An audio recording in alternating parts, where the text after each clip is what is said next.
Murder at the Book Club by Betsy Reavley, narrated by Rebecca Courtney. Other reviews have mentioned the poor narrator, but it's hard to appreciate just how bad she is until you listen to her for a bit.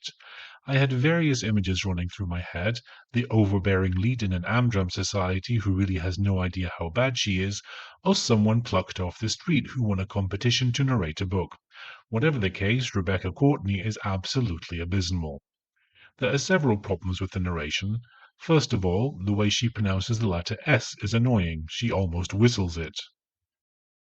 Would you like a slice? Marion picked up the knife when she saw Tony looking at the cake. Oh, no, not good for my figure. She perched on the edge of the large M&S sofa and watched as Marion cut herself a huge slice. Secondly, her intonation was all wrong. She sounds like she's narrating a documentary, not reading a story. Her voice patterns are all wrong.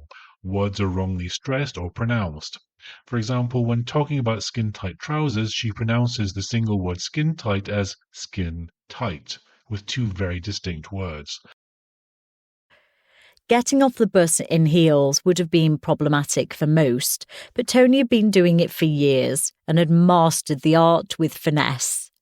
Gliding away down the street, she straightened her red top, making sure her bosom looked as pert as possible, and checked that her skin-tight white trousers were still spotless.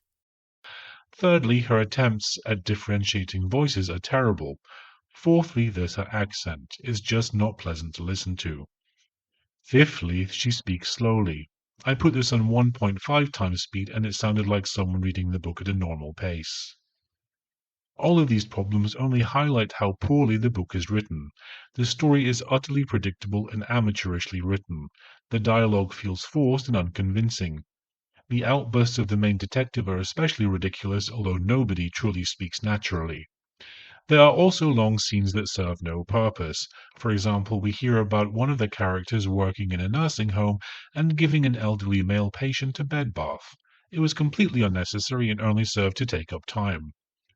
The description says, but just when they think they're on the right track, a twist in the case throws them off course. This never happens. They never believe they're on the right track. The DCI complains they deserve a break. The description also says, they are friends, they trust each other, it's a happy gathering. This is also false. They are not friends. That's made very clear. It's not a happy gathering. In the last meeting, there's a huge row, and we hear that in the months leading up to this evening, several members had been unhappy with the meetings. There's a large cast of characters, and I never felt quite sure who was who, as the characters are so nondescript and forgettable.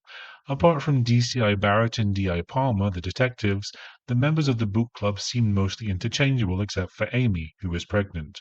At least I think it was Amy who was pregnant. The women of the club included Marion Bolton, Barbara Lipton, Amy Martin, Maggie Barnsday, Pauline Robinson, Shirley Grubb, Janet Cox, and Tony Jones, the first victim. Tony has some secrets, including affairs and an abortion, but I never really cared. After listening to the story, I have no idea who they all were, apart from the first victim and the perpetrator, and we never find out who Alice is. One part of the story is that Tony pulled out of a deal after promising to help another club member start up a business. This business was supposedly a business renting out Amazon Kindles with books on them, putting the other member under suspicion.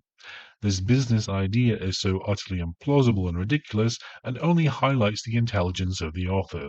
There was obviously no thought to the legality of any of the aspects to this business. She just plucked an idea out of thin air and ran with it. In addition to all of these problems, the book is full of mistakes.